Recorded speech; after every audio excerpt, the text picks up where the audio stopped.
ከክፍት ከጽድቅም ቃል ያስተማርከኝ የተሻለውን ምርጫ እንድመርጥ ማስተዋል ሰጠኸኝ።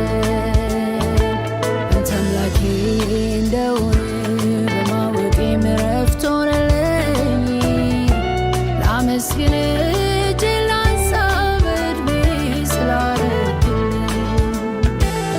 ሕግ ፍጹም ነው ነፍሴን አለምልሟታል። ሥርዓት የታመነ ነው ጥበበኛም አድርጎኛል። ያፍ ቃል ትክክል ነው ልቤን ደስ አሰኘው። ትእዛዝ